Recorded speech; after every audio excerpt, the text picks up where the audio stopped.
Capítulo 4. A Mulher e a Tríade do Mal.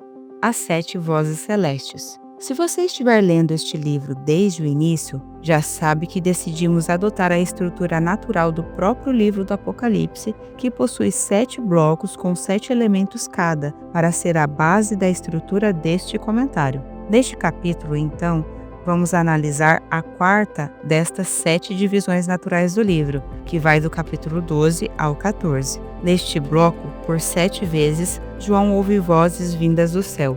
Apocalipse 12, versículo 7, 14, versículos 6, 7, 8, 9, 13, 15 e 18. Por isso, chamamos esse bloco de As 7 Vozes Celestes. E do que tratam essas vozes? Em que contexto estão inseridas? Ao lermos os capítulos mencionados, percebemos que as 7 vozes aparecem no contexto da descrição da luta do mal contra o bem. Satanás é apresentado guerreando contra Jesus, seus anjos e sua igreja no capítulo 12. Mais especificamente, no que se refere à batalha de Satanás contra a igreja, temos informações mais pormenorizadas no capítulo 13. Lemos que ele não vem sozinho. Há a descrição de uma tríade do mal, o dragão e 2 bestas a seu serviço. Assim, temos narrado no capítulo 14 algo confortante para os cristãos.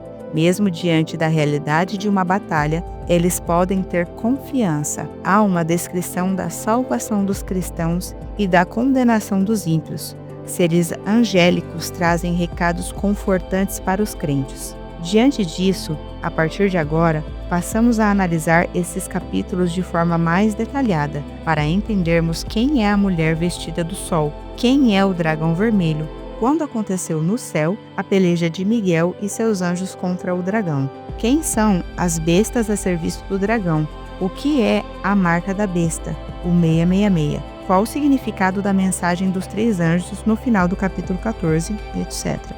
À medida que formos analisando esses capítulos, as respostas irão surgindo. Conforme anunciamos, esses capítulos trazem à tona a luta do mal contra o bem. Temos informações sobre os acontecimentos históricos dessa batalha, seu estado atual e seu desfecho final. Os antecedentes históricos da luta do mal contra o bem. A luta do mal contra o bem não é de agora, é antiga, como pode-se perceber à luz da leitura e da interpretação do capítulo 12 de Apocalipse. 3 cenas apresentadas mostram essa verdade de forma clara. O dragão faz 3 investidas. 1. Contra Cristo e seu povo. Versículos 1 ao 6. 2. Contra os anjos no céu. Versículos 7 ao 12. E 3. Contra a igreja. Versículos 13 ao 18.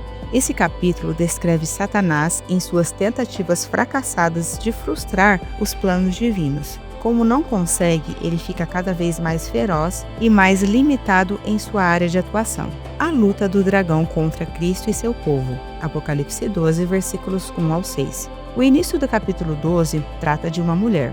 Viu-se um grande sinal no céu, a saber, uma mulher vestida do sol, com a lua debaixo dos pés e uma coroa de 12 estrelas na cabeça.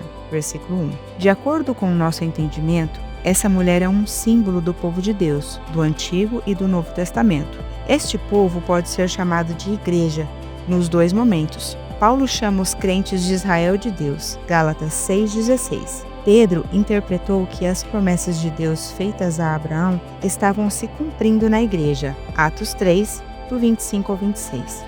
Hendrickson entende que o povo de Deus, de ambos os testamentos, é um só.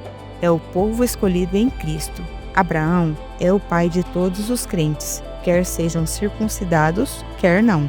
Stott, de igual modo, afirma que essa mulher representa a igreja do Antigo e do Novo Testamento.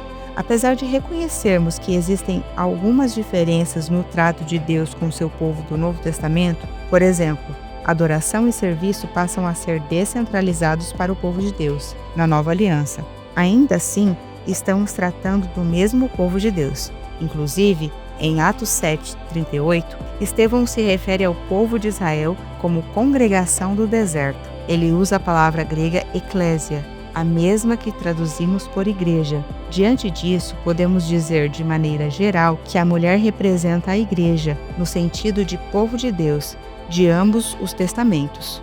A descrição que João faz dessa mulher é interessantíssima. Ela é descrita como vestida do sol, pois é exaltada e gloriosa. A igreja reverbera o brilho da glória de Deus. A beleza de Deus está estampada na igreja. A glória de Deus refugia através da igreja. A mulher também é descrita como tendo a lua debaixo dos pés, um indicativo de domínio. Aponta para o fato de que a igreja recebeu a autoridade de Cristo. Por fim, a mulher tem uma coroa de 12 estrelas na cabeça, símbolo de vitória. A vitória do Cristo da igreja é a vitória da igreja de Cristo. Essa mulher é descrita como estando grávida, gritando com dores de parto, sofrendo tormentos para dar à luz. Versículo 2. Como ficará claro mais adiante, a semente da mulher, a criança poderosa que nasceria, é uma referência a Cristo. Por esse versículo, entende-se que a grande missão do povo de Deus, ao longo da história, foi a de dar à luz Cristo. Deus preparou um povo especial para trazer Jesus Cristo ao mundo. Contudo, a chegada do Messias não aconteceu sem sofrimento. Ao longo do Antigo Testamento, houve muitas perseguições tentando impedir a vinda do Messias prometido. Mas Deus protegeu seu povo e, na plenitude dos tempos, Jesus nasceu.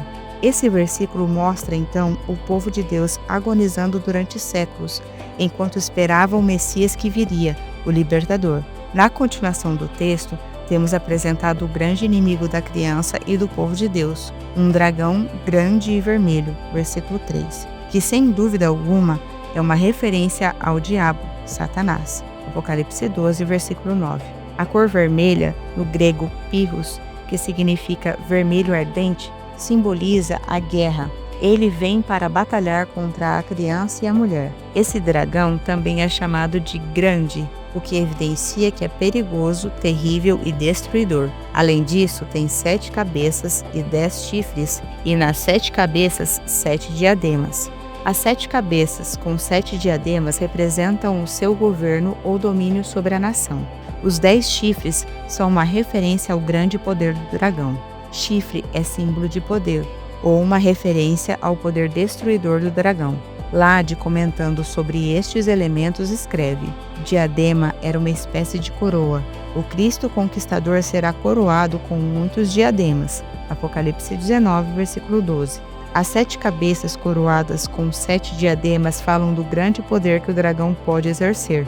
Os 10 chifres remontam a Daniel 7, versículo 7 e versículo 24, símbolos do grande poder de Satanás. O simbolismo é interessante. Como devemos imaginar um dragão com 7 cabeças e 10 chifres? Será que uma cabeça tem 4 chifres? Ou 3 das 7 cabeças tem cada um 2 chifres? Esse tipo de perguntas se anula mutuamente. É tudo retrato simbólico do grande poder de Satanás como Deus deste século. 2 Coríntios 4:4. É importante dizer também que no livro de Apocalipse, o dragão, mesmo sendo poderoso, só age de acordo com as ordens de Deus. Na continuação do texto, somos informados de que, além de ser poderoso, o dragão também é sedutor. Versículo 14. A sua cauda arrastou a terça parte das estrelas do céu. Temos aqui uma referência aos anjos caídos, que foram seduzidos pelo programa de rebelião de Lúcifer contra Deus. Como isso aconteceu? Quando ele se deixou tomar por sentimentos de iniquidade, Ezequiel 28:15, o texto não diz que Lúcifer revelou sua iniquidade, mas que Deus, por sua onisciência, achou iniquidade no coração dele. Ele foi criado perfeito, mas desejou o lugar de Deus. Isaías 14, versículos 12 ao 14. Não guardou seus sentimentos contra Deus, apenas para si. Isso pode ser visto nas seguintes expressões: na multiplicação do teu comércio, Ezequiel 28:16. Pela injustiça do teu comércio, Ezequiel 28:18.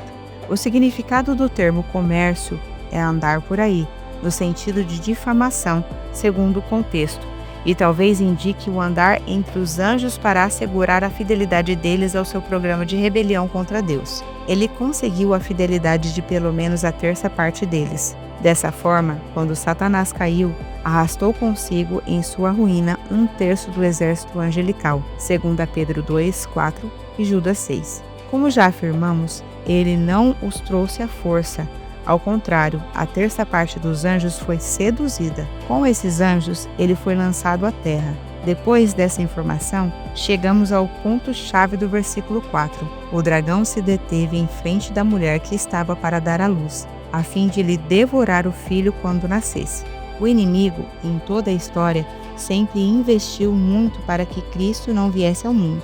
Isso pode ser visto claramente no nascimento de Jesus. Ele usou Herodes para mandar matar todas as crianças de 2 anos para baixo da cidade de Belém e dos seus arredores. Mateus 2,16. O fato é que, desde Gênesis 3,15, o dragão não faz outra coisa que não seja tentar destruir a mulher e o seu descendente. Apocalipse 12,4, parte B, mostra a inimizade milenar entre a serpente e a mulher. Mesmo com todas as investidas do dragão, nasceu à mulher um filho varão. Versículo 5, parte A. Representando a igreja da antiga aliança, ela deu à luz seu filho, o Messias. Ele é o que nasceu para reger as nações. Versículo 5b. Essas palavras identificam claramente a criança. Ela é o ungido de Deus, que deveria reinar no reino de Deus sobre a terra. Salmos 2, versículo 9.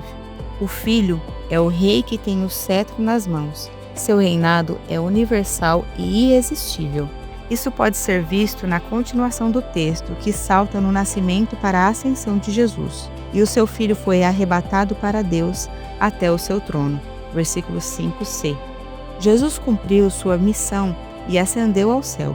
Hoje está sentado no trono, governando os céus e a terra. Sua ascensão é sua vitória judicial sobre Satanás, o pecado e a morte. Depois da ascensão de Jesus, a mulher fugiu para o deserto, onde Deus lhe havia preparado um lugar para sustentá-la durante 1260 dias. Versículo 6. Ou 3 anos e meio, período utilizado na Bíblia como símbolo de tribulação, conforme Daniel 7, versículo 25. Deserto é lugar de provação, mas ela está sob o comando do seu Senhor. Em Apocalipse, esse período é usado em referência a todo o período da igreja, entre a ascensão e a volta de Cristo. Durante todo esse tempo, ela será protegida por Deus, às vezes não da morte, Apocalipse 12, versículo 11, mas na morte. Deus cuidará do seu povo, enquanto o mal ainda estiver controlando o mundo. No deserto, o povo de Deus seria perseguido pelas pessoas da terra, mas Deus tomaria conta deles. Muitos seriam martirizados, mas Deus cuidaria deles. A luta do dragão contra os anjos de Deus. Apocalipse 12, versículos 7 a 12.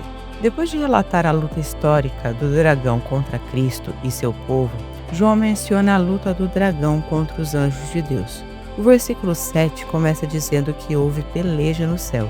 Alguns entendem que essa batalha aconteceu no início, quando Satanás se rebelou. Mas não é o que o contexto indica. Tudo nos leva a crer que a batalha aconteceu com a exaltação de Cristo, com o efeito de seu nascimento, sua expiação e sua ascensão ao trono celeste. Miguel, como líder dos anjos bons de Deus e defensor de seu povo, conforme Daniel capítulo 10, versículos 13 e 21, Daniel 12, versículo 1 e Judas 9, move um ataque contra o dragão, o líder dos anjos maus e opositores do povo de Deus. O resultado é que o dragão é derrotado e lançado para fora do céu. Depois dessa batalha, não se achou mais o seu lugar no céu. Ele foi expulso completamente, conforme versículos 8 e 9. Sua posição, depois de sua queda, é a de acusador, mas ele a perde por causa da cruz. Cristo, por sua morte, sua ressurreição e sua ascensão, pôs fim ao poder do diabo, tirando-lhe o status de acusador, conforme Romanos 8,33. Nunca mais ele será aceito no céu como acusador. Definitivamente, não conseguirá mais nada ali. No céu, permanecem no governo tão somente Deus e o unigênito entronizado com ele. Por causa dessa vitoriosa batalha, João ouve a primeira das 7 vozes celestiais. Desse trecho do Apocalipse, a voz dizia o seguinte: Então ouvi uma grande voz do céu que dizia: Agora é chegada a salvação, e o poder, e o reino do nosso Deus, e a autoridade do seu Cristo, porque já foi lançado fora o acusador de nossos irmãos, o qual diante do nosso Deus os acusava dia e noite. E eles o venceram pelo sangue do Cordeiro e pela palavra do seu testemunho, e não amaram as suas vidas até a morte. Pelo que alegrai-vos, ó céus, e vós que neles habitais, mas ai da terra e do mar, porque o diabo desceu a vós com grande ira, sabendo que pouco tempo lhe resta. Apocalipse 12, versículos 10 a 12. O dragão foi vencido pelo sangue do Cordeiro.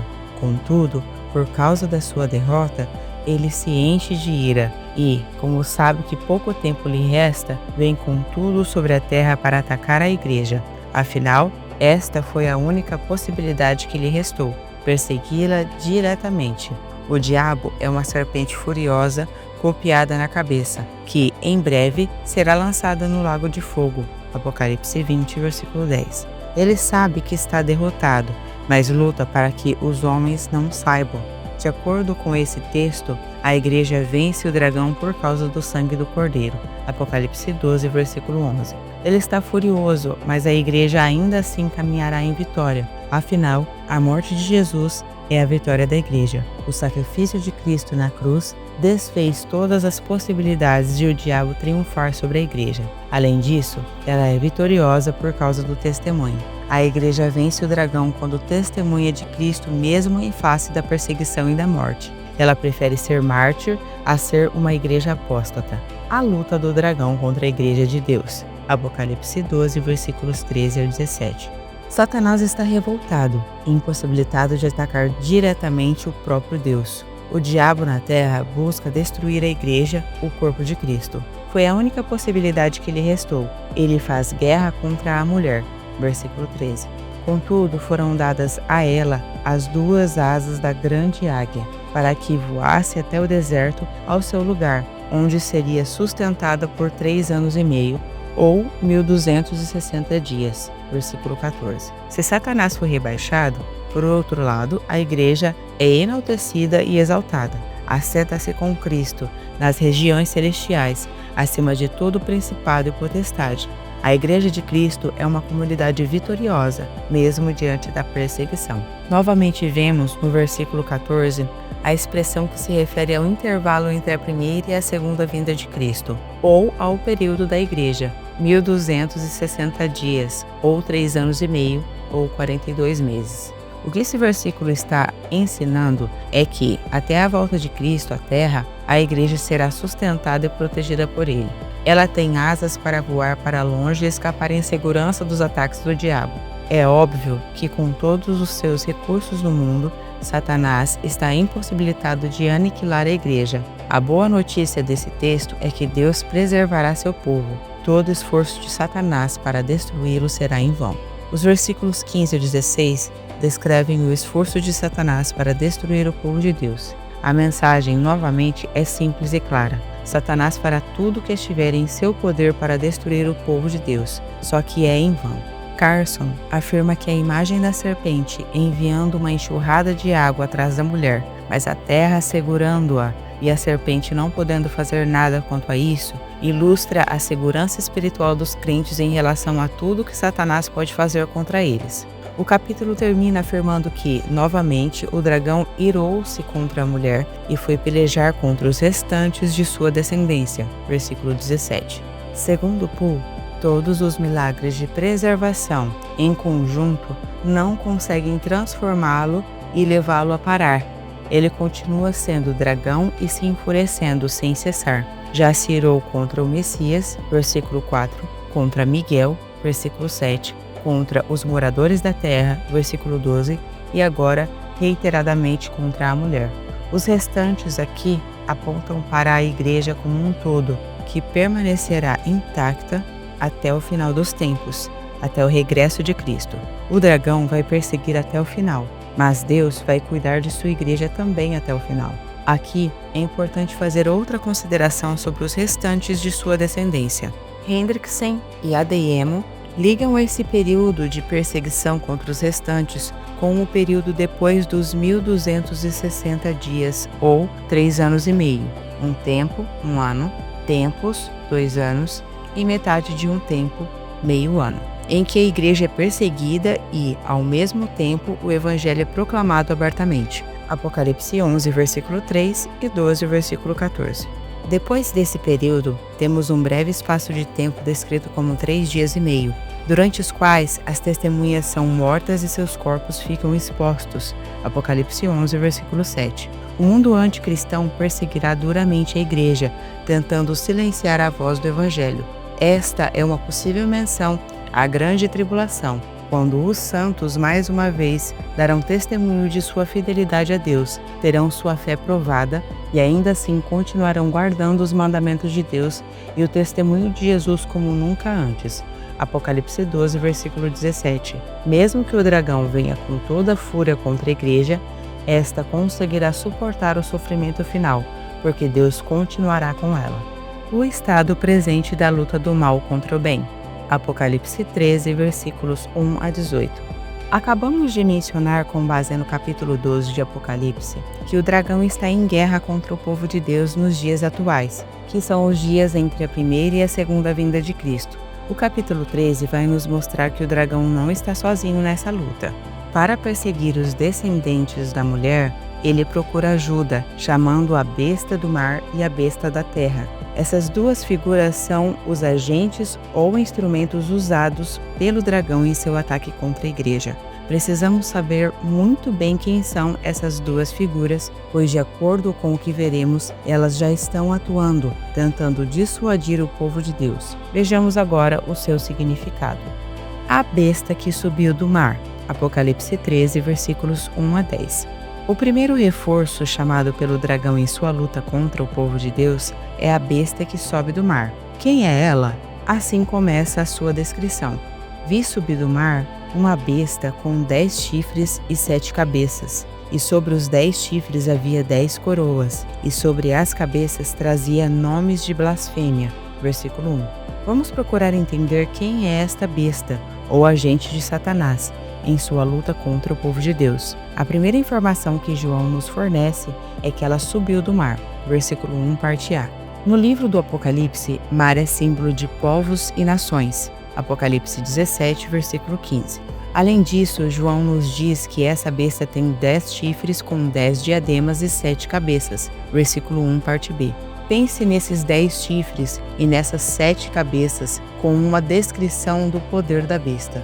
Essa interpretação ficará mais clara quando chegarmos ao capítulo 17. Uma terceira informação é que, sobre suas cabeças, há um nome de blasfêmia, uma possível referência ao desafio à soberania de Deus e ao fato de que ela se considera um Deus. Na sequência do texto, somos informados de que essa besta é semelhante a um leopardo. Seus pés eram como os de um urso e sua boca como a de um leão. O dragão deu-lhe poder, seu trono e grande autoridade. Versículo 2. Uma visão parecida é mencionada no livro de Daniel.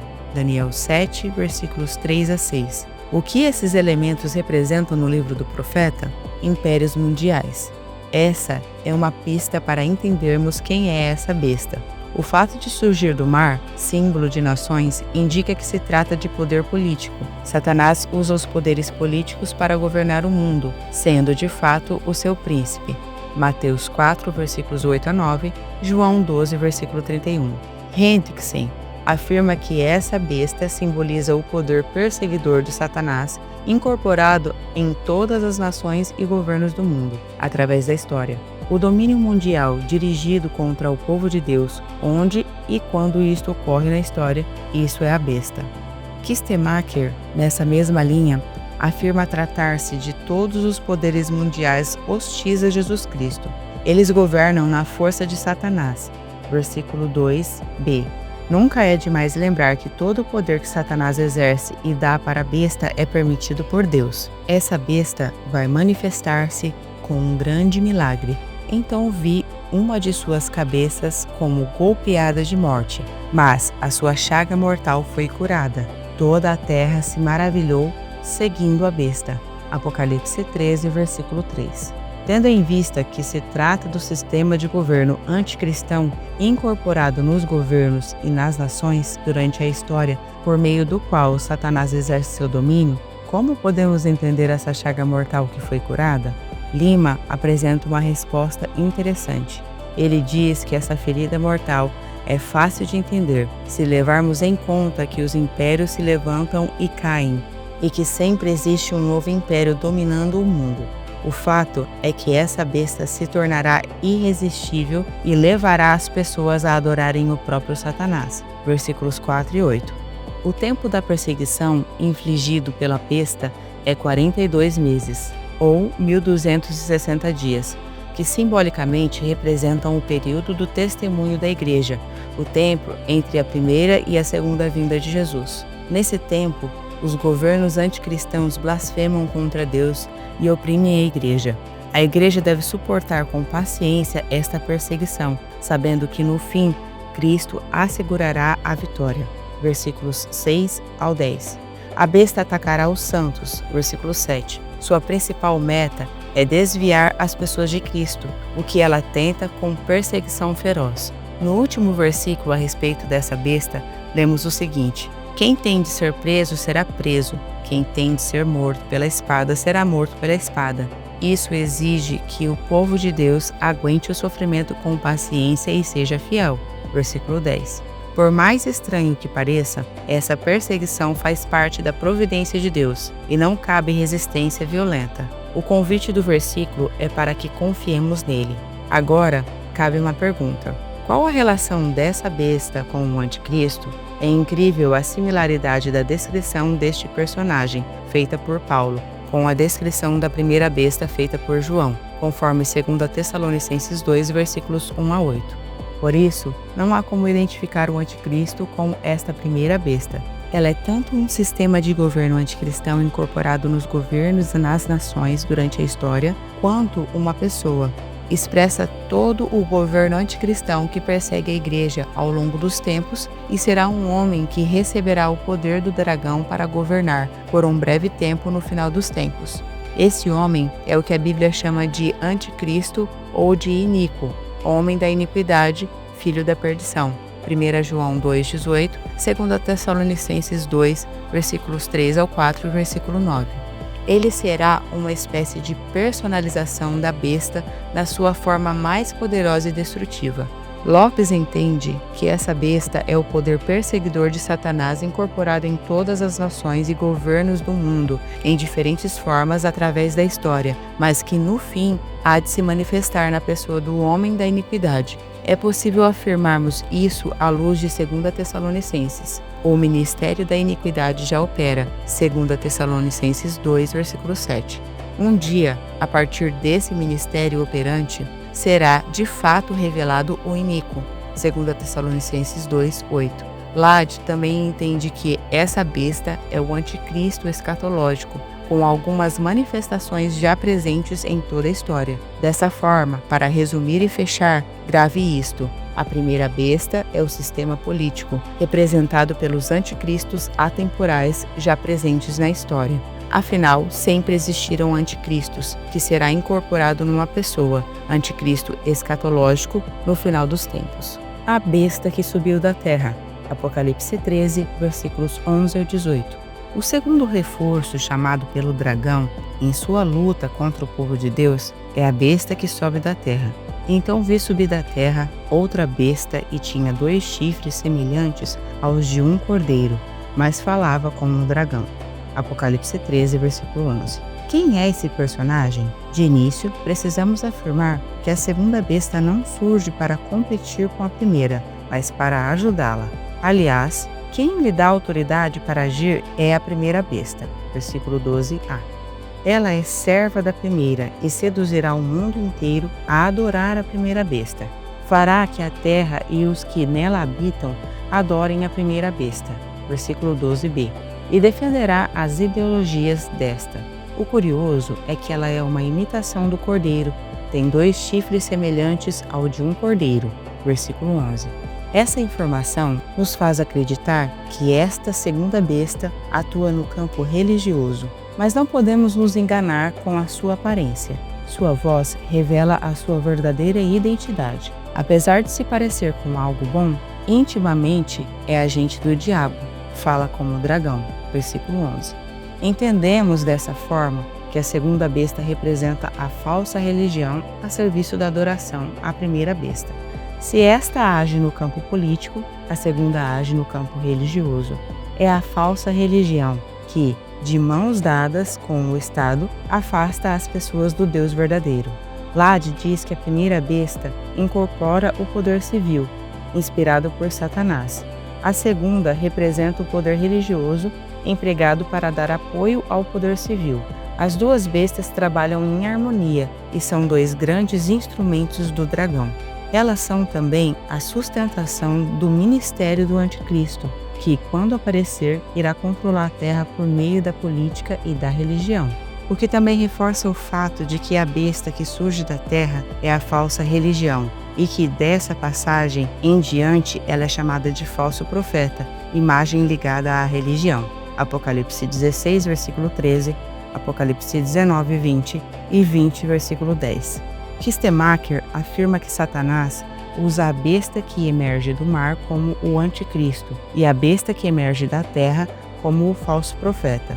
Este surgirá no final dos tempos e será destruído por Jesus. Apocalipse 19, versículo 20. Assim como o anticristo, o falso profeta é agente do dragão e fala com sua voz. É bem possível que no final dos tempos ele surja do meio da igreja e leve muitos a uma grande apostasia, conforme descrito em 2 Tessalonicenses 2, versículo 3. Contudo, a atuação dessa besta não está restrita aos dias finais. Ela também simboliza todos os falsos profetas em cada nova época que a igreja vive. Eles vêm disfarçados como ovelha, mas interiormente são lobos vorazes. Mateus 7, versículo 15. Então, grave isto.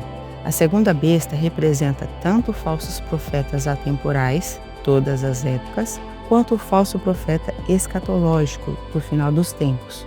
Carson também concorda com essa possibilidade, quando afirma que, assim como a primeira besta será personificada no anticristo pessoal, a segunda besta será representada no final por uma cabeça que dirigirá toda a obra demoníaca. Esse falso profeta aparece 3 vezes no livro do Apocalipse, conforme já mencionamos. Apocalipse 16, versículo 13, 19, versículo 20 e 20, versículo 10. Ele está a serviço do anticristo. No final dos tempos, fará com que todos os que não estão no livro do Cordeiro o adorem. Ele usará as instituições de comunicação, todos os recursos governamentais e administrativos, todos os recursos educacionais e todo o comércio e indústria. Essa segunda besta, o falso profeta, realizará milagres. Apocalipse 13, versículos 13 e 14, cujo único objetivo é enganar os homens com supostos poderes divinos, fazendo-os crer no que, na realidade, é poder de Satanás. O texto, contudo, é muito claro em dizer: fora permitido fazer. Além do que Deus permite, Satanás e seus aliados nada podem fazer. Além da permissão de realizar milagres, foi-lhe dada a permissão para comunicar fôlego à imagem da besta, de modo que a imagem da besta podia falar e fazer com que fossem mortos todos os que se recusassem a adorar a imagem da besta. Versículo 15. Os magos do mundo antigo se gabavam por poderem fazer estátuas falarem e se moverem. É possível que seja isso que se tenha em mente aqui, mais especificamente uma imagem do imperador Domiciano, 81 a 96 d.C., erguida na cidade de Éfeso, a qual toda a população local foi obrigada a prestar honra, com pena de morte para quem se recusasse a homenageá-la. Não podemos esquecer que João viveu seus últimos dias nessa cidade, na época do imperador Domiciano, quando se abateu grande perseguição sobre os cristãos. O próprio apóstolo foi preso e banido para a ilha de Patmos. Foi lá que recebeu a revelação do Apocalipse, e em Éfeso deu a forma final ao livro. Em Éfeso, as pessoas eram mortas diante da imagem do imperador, caso não caíssem de joelhos diante dela. O detalhe é que os guardas do templo davam o golpe mortal, mediante um suposto gesto da própria estátua. E por que João quer que os seus leitores se lembrem dessa imagem e dessa experiência? Para que saibam que sofrerão inúmeras perseguições ao se recusarem a entrar no esquema das bestas. Sempre foi assim, e quanto mais o fim se aproxima, mais as coisas piorarão. Na grande apostasia dos últimos tempos, 2 Tessalonicenses 2, versículo 3, Apocalipse 13, versículo 16, todos que não quiserem adorar o anticristo precisarão estar de prontidão para o martírio. Será a época da grande tribulação. A recusa da adoração à primeira besta implica em morte. A segunda besta usará também a arma do controle para garantir a adoração à primeira besta. Assim termina o texto sobre essa segunda besta. Também obrigou todos, pequenos e grandes, ricos e pobres, livres e escravos, a receberem certa marca na mão direita ou na testa, para que ninguém pudesse comprar nem vender, a não ser quem tivesse a marca, que é o nome da besta ou o número do seu nome. Aqui há sabedoria. Aquele que tem entendimento, calcule o número da besta, pois é número de homem. Seu número é 666. Apocalipse 13, versículos 16 ao 18. O que seria essa marca da besta? Como os seguidores de Cristo, os seguidores da besta têm um sinal. Trata-se aqui de uma marca de propriedade. No mundo antigo, não só o gado era marcado, mas também os escravos. Ter a marca de alguém significa pertencer a esse alguém, ser um escravo. Sempre que a marca aparece no Apocalipse, está ligada ao ato de adorar a besta. Apocalipse 14, versículo 11, Apocalipse 20, versículo 4. Ter a sua marca pode significar adorá-la, pertencer a ela, ser seu escravo. A marca dos seguidores da besta é posta na mão direita e na testa. Inúmeras especulações e teorias surgiram ao longo da história para explicar essa marca. A maioria tenta explicá-la de forma literal, como sendo marca física, colocada literalmente na mão e na testa das pessoas. Mas entendemos que não podemos interpretá-la dessa maneira. Preferimos entendê-la como simbólica. A fronte simboliza a mente, o intelecto da pessoa, enquanto a mão representa a sua atividade física, a sua ocupação, o seu trabalho. Esse sinal na mão e na testa diz respeito às pessoas que vão trabalhar e pensar para a besta. Kistemacher, nessa linha, afirma que a mão direita significa amizade e companheirismo. Trata-se então de um sinal de companheirismo em uma causa comum, isto é, a oposição a Deus. A marca na fronte implica que tais pessoas são influenciadas pela mesma filosofia e pelos mesmos padrões de pensamento. Em seu pensamento anticristão, glorificam a besta em seus empreendimentos e tentativas de destruir a obra de Cristo na terra. Justamente por isso, Lima entende que essa marca pode ser identificada como o secularismo e a falsa religião que domina aqueles que não têm o nome do livro da vida, os perdidos. O livro do Apocalipse diz que todos aqueles que não possuem essa marca não poderão comprar ou vender. Apocalipse 13, versículo 17. Aqueles que não entrarem no sistema vão sofrer. Kistemacher cita alguns boicotes ao povo de Deus na história. Aqueles que recusarem a marca da besta, não trabalharem e nem pensarem para ela, mas pelo contrário, dedicarem sua lealdade a Cristo e ao reino de Deus, enfrentarão dificuldades. Isso só vai piorar à medida que o dia do fim desta era se aproxima. Vai ficar cada vez mais difícil um crente sobreviver honestamente neste mundo. Se ele não fizer parte do sistema, não sonegar, subornar, não usar pesos e medidas falsos e outros meios ilícitos que todos praticam, pode acabar sem renda alguma.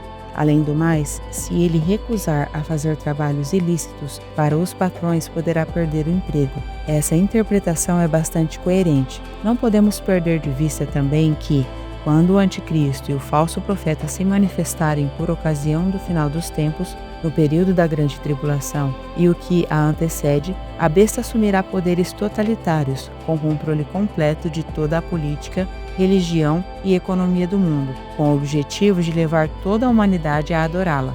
Tudo isso, é óbvio, com a permissão de Deus.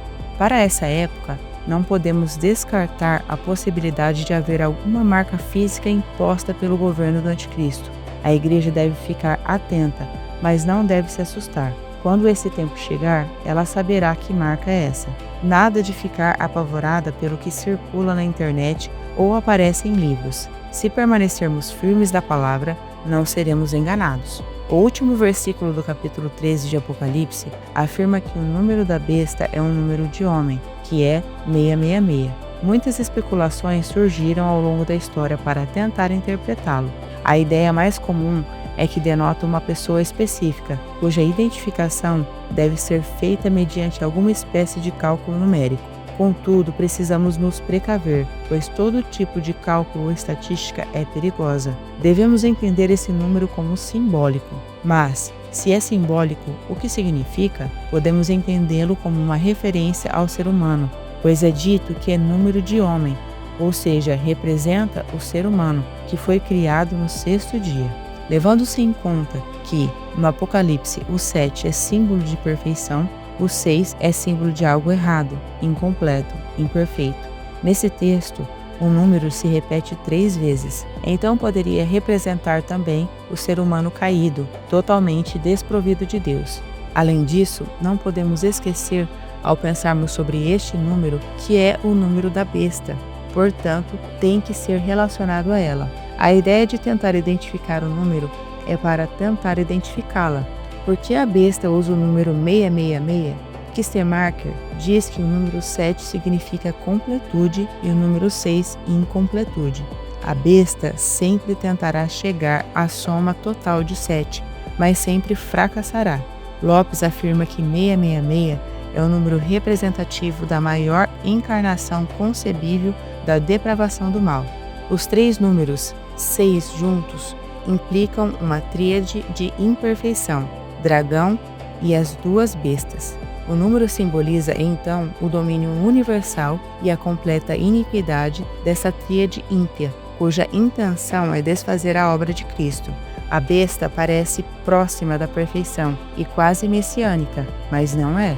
O número 666 apresenta algo que fica 3 vezes aquém da perfeição, e uma vez que se aproxima da perfeição e apresenta quase todas as características da verdade, pode enganar com facilidade. Não é de admirar que seja preciso ter sabedoria. Resumindo e amarrando as pontas, vamos tentar sintetizar tudo o que foi apresentado sobre Apocalipse 13. A primeira besta é o anticristo atemporal, representado no sistema político corrompido, já atuante em todas as épocas, e o anticristo escatológico, sistema que será encarnado numa pessoa no final. A segunda besta, por sua vez, é o sistema religioso corrompido, a falsa religião que, de mãos dadas com o Estado, afasta as pessoas de Deus. Essa segunda besta representa tanto falsos profetas atemporais de todas as épocas, quanto o falso profeta escatológico, do final dos tempos. Assim como a primeira besta será personificada no anticristo pessoal, a segunda besta será representada no final por uma cabeça que dirigirá toda a obra demoníaca e fará de tudo para que as pessoas adorem a primeira besta. Para conseguir seu intento, usará também a arma do controle, isto é, obrigará as pessoas a usarem a marca da primeira besta. Como vimos, esta marca não é literal. Significa que os não salvos irão trabalhar e pensar para a besta. A vida na terra será difícil para os que não se enquadrarem nesse esquema. Sendo assim, não ter a marca da besta tem a ver com viver a vida em santidade, não se conformar com este mundo. Romanos 12, versículo 2. Como identificar essa besta e sua atuação? Existe um número que a identifica, 666. Segundo comentamos, esse número representa tudo que é errado, imperfeito e desprovido de Deus. A besta sempre tentará ser parecida com Jesus, mas não conseguirá. Todo o sistema político que se afasta dos princípios do Cordeiro e trabalha contra os valores cristãos é corrompido. Nesses, podemos enxergar a atuação da besta. No final dos tempos, teremos uma pessoa, o Anticristo, que encarna esse sistema e será a maior encarnação concebível da depravação do mal, um ser humano totalmente desprovido de Deus. O desfecho final da luta do mal contra o bem, Apocalipse 14, versículos 1 a 20. Estamos chegando ao final deste 4º bloco do livro de Apocalipse, que se encerra com o capítulo 14. Já estudamos sobre as 7 igrejas, os 7 selos, as 7 trombetas, e agora estamos analisando o bloco das 7 vozes celestes. 6 destas 7 vozes encontram-se neste capítulo e vamos analisá-las. Este capítulo apresenta alguns detalhes sobre o desfecho final da luta do bem contra o mal. Temos o encorajamento diante da luta, a condenação dos inimigos e a colheita final. Encorajamento diante da luta, Apocalipse 14, versículos 1 a 5. Assim começa o capítulo 14. Então olhei e vi diante de mim o Cordeiro, em pé sobre o monte Sião, e junto dele os 144.000, que traziam escritos na testa o nome dele e de seu pai. Versículo 1. Esta é a segunda vez no livro de Apocalipse em que temos a menção dos 144.000. Conforme já mencionamos nos comentários do capítulo 7, versículos 1 a 8, os 144.000 são os servos de Deus que foram selados antes do início da grande tribulação, para serem protegidos durante esse período. No capítulo 7, temos uma visão desses crentes no limiar da grande tribulação, sendo selados para serem protegidos por Deus, versículos 1 a 8. Nos versículos 9 a 17, temos esse mesmo grupo, depois de ter passado pela tribulação, em pé diante do Cordeiro, isto é, eles são vistos no céu. Aquela grande multidão é o mesmo grupo dos 144.000. Apocalipse 7, versículos 9 e 14. No início do capítulo 14, novamente João apresenta uma visão dos crentes perseguidos diante do Cordeiro. Ele faz outra pausa, ou parênteses, para que o leitor tome fôlego, pois no meio de tantas visões horrendas, das bestas e do dragão, mostra os crentes no céu. O propósito dessa visão é encorajar os cristãos em vista do relato do reinado do anticristo nos capítulos 12 ao 13. Trata-se de uma visão de consolo, pois João vê o povo de Deus que foi preservado da grande tribulação. Na imagem do capítulo anterior, a igreja estava na terra sendo perseguida, mas agora está no céu de pé. Monte Sião na Bíblia é símbolo da soberania de Deus, da salvação da Jerusalém celestial, conforme Hebreus 12, versículo 22. É lá que estão os 144.000. João quer assegurar para todos os crentes que, mesmo que uma batalha esteja ocorrendo na terra, eles podem ficar tranquilos, pois a guerra já foi ganha. Apesar de terem sido vítimas da besta por se recusarem a adorá-la, sua salvação está assegurada. Em certo sentido, isto é uma repetição da visão da grande multidão em Apocalipse 7, versículos 9 a 17, que passou pela grande tribulação e agora está diante do Cordeiro. Apesar de o texto se referir em primeiro plano ao grupo de cristãos que passará pela grande tribulação, eles representam aqui também a totalidade dos redimidos. Na sequência do texto, João ouve um som do céu. Aqui não é uma voz angélica, por isso não contaremos como sendo uma das 7 vozes celestes. O som era como de um barulho de um temporal e o estrondo de um grande trovão. O som que ouvi era como de arpistas que tocavam suas harpas. Versículo 2. De quem eram essas vozes? Os 144.000 estavam diante do trono, e dos 4 seres vivos, e dos líderes, e cantavam uma nova canção. Versículo 3. Essa cena de grande alegria no céu inclui cânticos de vitória e música instrumental. Este não era um coro angelical que cantava, mas os 144.000. Ninguém podia aprender esse cântico, nem os anciãos e nem os 4 seres viventes, só os 144.000. Ele trata da experiência da redenção, que somente os pecadores salvos podiam saber. Aqui na terra, os crentes sofrem e choram, mas Deus lhes enxugará dos olhos toda lágrima, e então a alegria da igreja será completa, e ela cantará um novo cântico que ninguém poderá aprender. Na sequência do texto, somos informados de que os 144.000 não se contaminaram com mulheres, porque são virgens. São os que seguem o Cordeiro aonde quer que vá. Versículo 4. A ideia apresentada nesse versículo é que eles são virgens, não no sentido físico, mas em sua condição espiritual, no sentido de terem se recusado a se manchar, participando da prostituição que é adorar a besta, mantendo-se puro em relação a Deus. Seguem somente o Cordeiro, por isso são chamados de primícias no final do versículo 4. As primícias eram as primeiras partes da colheita consagradas a Deus. Esses crentes, igualmente, tinham sido consagrados unicamente e completamente a Deus. Eles não pertenciam a ninguém mais, e nunca pertenceriam. Além disso, mentira alguma saiu da sua boca, pois são irrepreensíveis. Versículo 5. Eles são puros de vida e de lábios. Não blasfemam contra Deus, não aceitaram a mentira do anticristo, segundo o qual um simples homem devia ser adorado. Mostraram-se firmes e irrepreensíveis em sua confissão de Cristo. A condenação dos inimigos. Apocalipse 14, versículos 6 ao 13. Depois dessa visão consoladora, João vê 3 anjos que proclamam os juízos vindouros de Deus, tendo por objetivo que a humanidade se volte para Deus em verdadeira fé. O primeiro anjo traz o evangelho que, segundo a descrição, é eterno em sua validade e abrangente em seu alcance, para proclamar aos habitantes da terra e a toda nação, tribo, língua e povo. Versículo 6. Esse anjo proclama em alta voz que a hora do juízo havia chegado. Versículo 7. Contudo, a mensagem do anjo inclui um desafio aos seus ouvintes, que correspondessem, temessem e glorificassem a Deus. Antes do juízo, então, o anjo faz uma convocação ao arrependimento, enquanto há tempo para tal. À luz do versículo, parece que, quando esse chamamento acontece, ainda não é tarde demais. Os seres humanos podem arrepender-se e buscar a misericórdia de Deus. Carson entende que a representação de um anjo pregando o evangelho é parte do simbolismo das profecias. O termo anjo significa mensageiro, e os mensageiros são de carne e sangue. O segundo anjo aparece dizendo: caiu a grande Babilônia, que deu de beber a todas as nações do vinho da ira da sua prostituição. Versículo 8.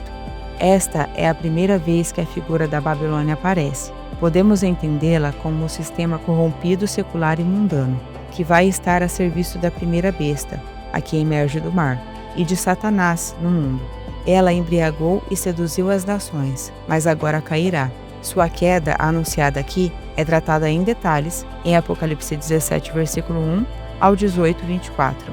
O terceiro anjo proclama o castigo aos adoradores da besta, àqueles que não quiseram se arrepender. Veja que descrição terrível.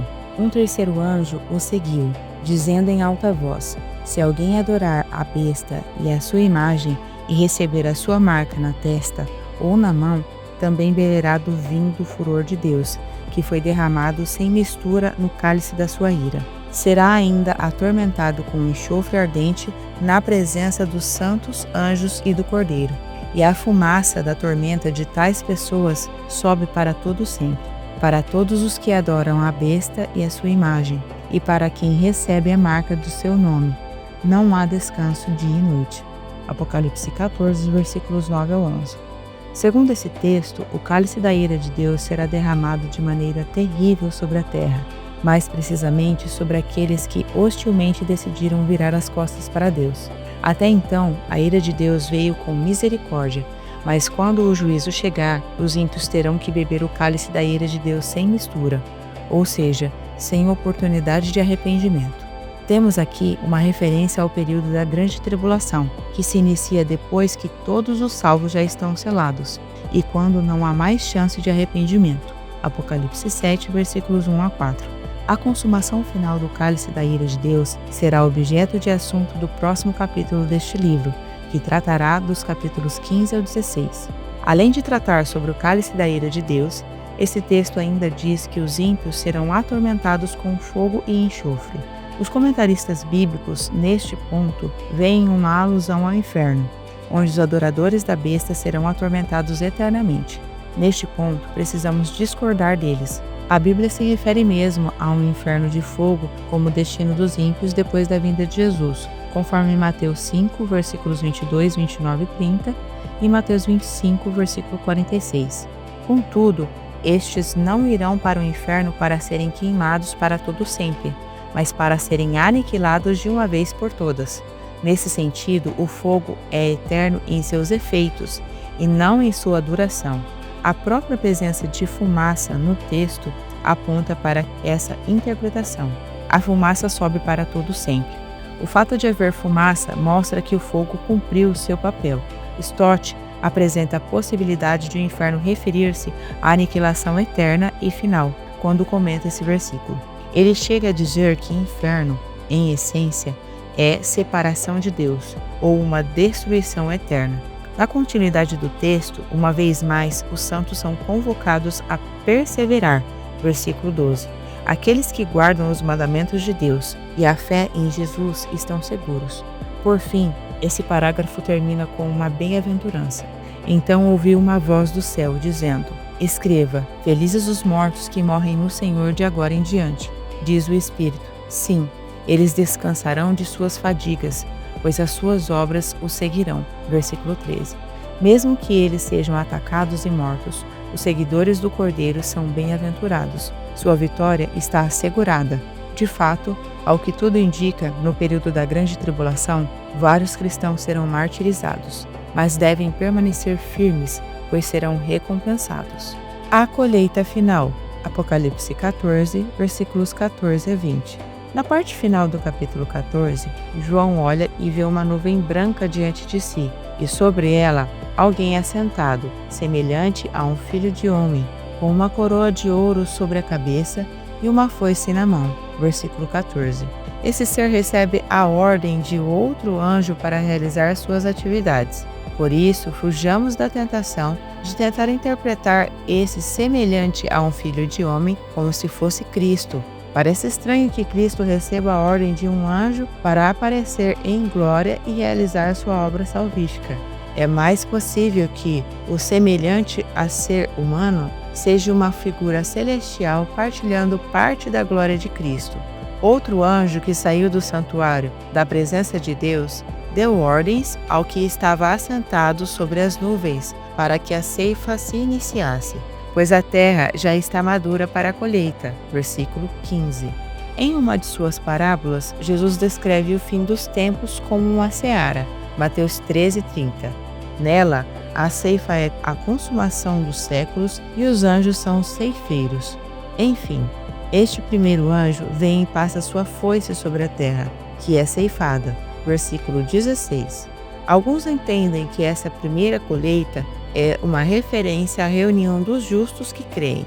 Na continuação, temos mais 2 anjos aparecendo. O primeiro sai do santuário do céu com uma foice. Versículo 17.